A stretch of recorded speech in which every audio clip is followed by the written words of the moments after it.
ನಮಸ್ಕಾರ ಸ್ನೇಹಿತರೆ, ಇವತ್ತಿನ ದಿನ ನಮ್ಮ ರೆಸಿಪಿ ಮೀನು ಸಾರು. ಗೌರಿ ಮೀನು ಸಾರು ಮಲೆನಾಡು ಹಾಗೆ ಕರಾವಳಿ ಭಾಗದಲ್ಲಿ ಇದು ಹೆಚ್ಚು ಪ್ರಸಿದ್ಧ ಅಂತ ಹೇಳ್ಬೋದು. ತುಂಬ ರುಚಿಯಾಗಿರುತ್ತೆ. ಅನ್ನ, ಮುದ್ದೆ ಹಾಗೆ ನೀರು ದೋಸೆಗೂ ಕೂಡ ಇದನ್ನು ಮಾಡ್ಕೋಬೋದು.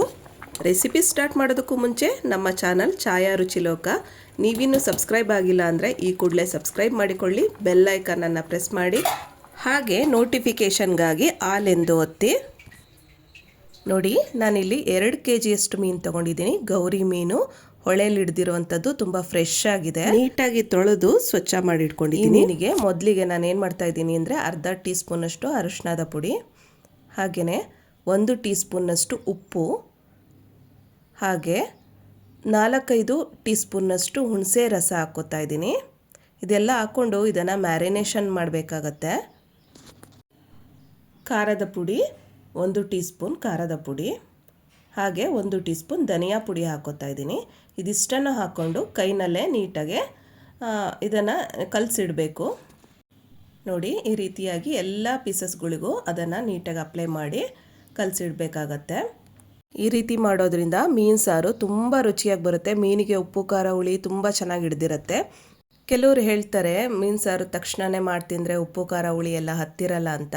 ಅದಕ್ಕೋಸ್ಕರ ಏನು ಮಾಡಬೇಕು ಅಂದರೆ ಈ ಮೆಥಡ್ನ ಫಾಲೋ ಮಾಡಬೇಕು. ಈ ರೀತಿ ಉಪ್ಪು ಖಾರ ಹುಳಿಯನ್ನು ಹಚ್ಚಿಟ್ರೆ ನೀವು ಮಸಾಲೆ ತಯಾರು ಮಾಡ್ಕೊಳ್ಳೋದ್ರೊಳಗೆ ಅದಕ್ಕೆ ಉಪ್ಪು ಖಾರ ಎಲ್ಲ ಹತ್ಬಿಟ್ಟಿರುತ್ತೆ.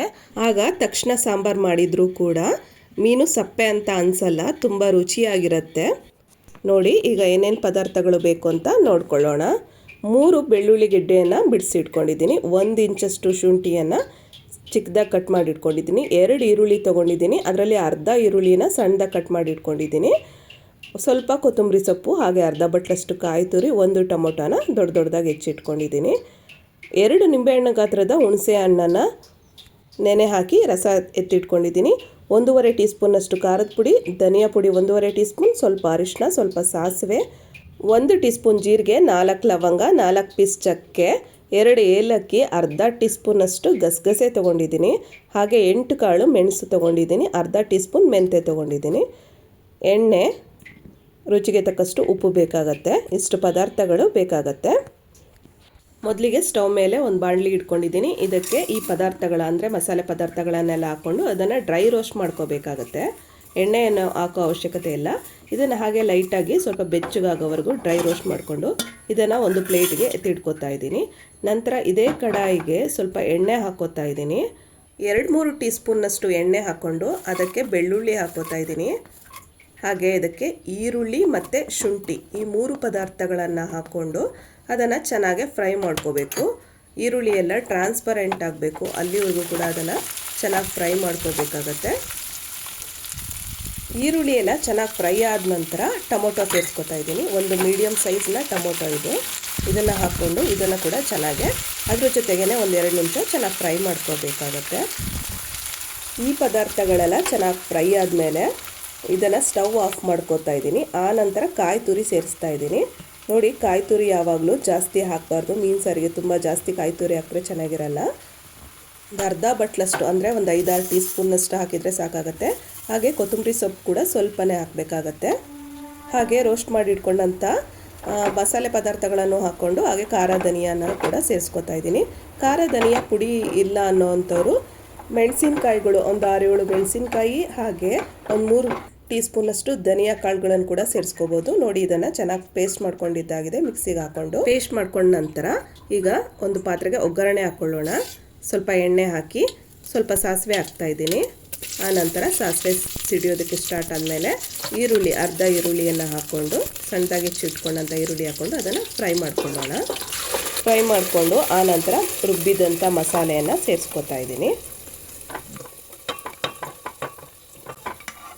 ಮಸಾಲೆಯನ್ನು ಸೇರಿಸ್ಕೊಂಡ ನಂತರ ಅದೇ ಪಾತ್ರೆಗೆ ಸ್ವಲ್ಪ ನೀರು ಹಾಕ್ಕೊಂಡು ನೀರನ್ನು ಕೂಡ ಸೇರಿಸ್ಕೊತಾ ಇದ್ದೀನಿ. ನೀರು ನೋಡಿ ಸೇರಿಸ್ಕೋಬೇಕಾಗತ್ತೆ. ತುಂಬ ಗಟ್ಟಿ ಇದ್ದರೆ ಮೀನು ಸಾರು ಚೆನ್ನಾಗಿರೋದಿಲ್ಲ. ಮೀಡಿಯಮ್ ಹದಕ್ಕೆ ಇರಬೇಕು, ತುಂಬ ತೆಳುನೂ ಇರಬಾರ್ದು ಹಾಗೆ ತುಂಬ ಗಟ್ಟಿನೂ ಇರಬಾರ್ದು. ಅದಕ್ಕೆ ನೋಡಿಬಿಟ್ಟು ನೀರು ಸೇರಿಸ್ಕೋಬೇಕಾಗತ್ತೆ. ಮೊದಲೇ ಮೀನಿಗೆ 1 ಟೀ ಸ್ಪೂನಷ್ಟು ಉಪ್ಪನ್ನು ಅಪ್ಲೈ ಮಾಡಿದ್ದೆ. ಈಗ ಸಾಂಬಾರಿಗೆ 2 ಟೀ ಸ್ಪೂನಷ್ಟು ದಪ್ಪ ಉಪ್ಪನ್ನು, ಕಲ್ಲುಪ್ಪನ್ನು ಹಾಕಿ ಹುಣಸೆ ರಸನ ಕೂಡ ಸೇರಿಸ್ಕೊತಾ ಇದ್ದೀನಿ. ಹುಣಸೆ ರಸ 2 ನಿಂಬೆಹಣ್ಣು ಗಾತ್ರದ ಹುಣಸೆ ರಸನ ತೆಗೆದಿಟ್ಕೊಂಡಿದ್ದೆ. ಅದರಲ್ಲಿ ಸ್ವಲ್ಪ ಮೀನಿಗೆ ಅಪ್ಲೈ ಮಾಡಿದ್ದೆ. ಈಗ ಉಳಿದಂಥ ಹುಣಸೆ ರಸನ ಸಾಂಬಾರಿಗೆ ಸೇರಿಸ್ಕೊತಾ ಇದ್ದೀನಿ. ಈ ಸಮಯದಲ್ಲಿ ಇದನ್ನು 2-3 ನಿಮಿಷಗಳ ಕಾಲ ಚೆನ್ನಾಗಿ ಕುದಿಸ್ಕೋಬೇಕು. ಈ ಟೈಮಲ್ಲಿ ನೀವು ಇದನ್ನು ಸಾಂಬಾರನ್ನ ಟೇಸ್ಟ್ ಕೂಡ ನೋಡ್ಬೋದು. ಉಪ್ಪು ಹುಳಿ ಖಾರ ಏನಾದರೂ ಎಕ್ಸ್ಟ್ರಾ ಬೇಕು ಅಂತ ಅನಿಸಿದ್ರೆ ಮತ್ತೆ ಹಾಕೋಬೋದು. ನಾನು ಹೇಳ್ದಂಥ ಮೆಜರ್ಮೆಂಟ್ ಕರೆಕ್ಟಾಗಿದೆ. 2 kg ಮೀನಿಗೆ ತುಂಬ ಚೆನ್ನಾಗಿ ಹೊಂದಿಕೆ ಆಗುತ್ತೆ. ನೋಡಿ, ಈಗ ಮೀನುಗಳನ್ನು ಹಾಕ್ಕೋತಾ ಇದ್ದೀನಿ. ಎಲ್ಲ ಮೀನು ಪೀಸಸ್ಗಳನ್ನು ಹಾಕ್ಕೊಳ್ಳೋಣ. ಸಾಂಬಾರೊಳಗೆ ಹಾಕ್ಕೋಬೇಕಾಗತ್ತೆ. ಇದನ್ನು ಜಾಸ್ತಿ ಸೌಟ್ ಆಡಿಸೋ ಹಾಗಿಲ್ಲ. ಮೊದಲಿಗೆ ಈ ರೀತಿ ಮೀನು ಪೀಸಸ್ಗಳನ್ನು ಹಾಕ್ಕೊಳ್ಳೋಣ. ಈಗ ಫ್ಲೇಮ್ ಹೈಯಾಗೇ ಇರುತ್ತೆ. ಜೋರು ಉರಿಯಲ್ಲೇ ಈ ರೀತಿ ಮೀನು ಪೀಸಸ್ಗಳನ್ನು ಹಾಕೋಬೋದು. ಮೀನು ಪೀಸಸ್ ಹಾಕ್ಕೊಂಡಿರೋದ್ರಿಂದ ಸಾಂಬಾರು ಸ್ವಲ್ಪ ತಣ್ಣಗಾಗಿರೋದ್ರಿಂದ ಅದು ಕುದಿಯೋದು ಸ್ಟಾಪ್ ಆಗುತ್ತೆ.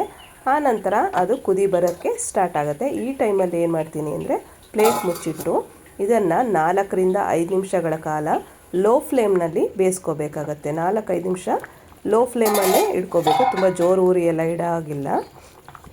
ಮೀನು ಭಾಳ ಬೇಗ ಬೆಂದುಬಿಡತ್ತೆ. ಹಾಗೆ ಸೌಟೆಲ್ಲ ಆಡಿಸೋ ಆಗಿಲ್ಲ. ನಾನಿಲ್ಲಿ ಮೀನು ಬೆಂದಿದೆಯಾ ಇಲ್ಲ ಅಂತ ತೋರಿಸೋದಕ್ಕೋಸ್ಕರ ಈಗ ತೋರಿಸ್ತಾ ಇದ್ದೀನಿ.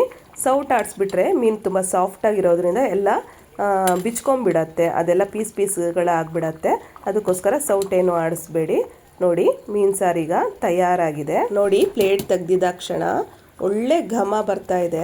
ಯಾವಾಗಲೂ ಮೀನು ಸಾರು ಮಾಡುವಾಗ ಈ ರೀತಿ ಸಾಂಬಾರಲ್ಲಿ ಮೀನು ಈ ರೀತಿ ಕಾಣಿಸ್ಬೇಕು. ಆ ರೀತಿ ಮಾಡಿದ್ರೆ ರುಚಿ ತುಂಬ ಚೆನ್ನಾಗಿರುತ್ತೆ. ನೀವು ಸಾಂಬಾರು ಜಾಸ್ತಿ ಮಾಡಿ ಮೀನು ಪೀಸಸ್ಗಳು ಕಡಿಮೆ ಇದ್ದರೆ ಅದು ರುಚಿ ಅನಿಸೋದಿಲ್ಲ. ಮೀನು ಸಾರು ಆರೋಗ್ಯಕ್ಕೆ ಕೂಡ ತುಂಬ ಒಳ್ಳೆಯದು. ನೀವು ಕೂಡ ಮನೆಯಲ್ಲಿ ಪ್ರಯತ್ನ ಮಾಡಿ ಹೇಗೆ ಬಂತು ಅಂತ ತಿಳಿಸಿ. ಇವತ್ತಿನ ರೆಸಿಪಿ ಇಷ್ಟ ಆಗಿದ್ರೆ ಲೈಕ್ ಮಾಡಿ, ನಿಮ್ಮ ರಿಲೇಟಿವ್ಸ್ ಜೊತೆಗೆ ಫ್ರೆಂಡ್ಸ್ ಜೊತೆಗೆ ವಿಡಿಯೋನ ಶೇರ್ ಮಾಡಿ, ಹಾಗೆ ಕಾಮೆಂಟ್ ಮಾಡಿ. ಮತ್ತಷ್ಟು ಈಸಿ ರೆಸಿಪಿಗಳಿಗಾಗಿ ನಮ್ಮ ಚಾನಲನ್ನು ಸಬ್ಸ್ಕ್ರೈಬ್ ಮಾಡಿಕೊಳ್ಳಿ.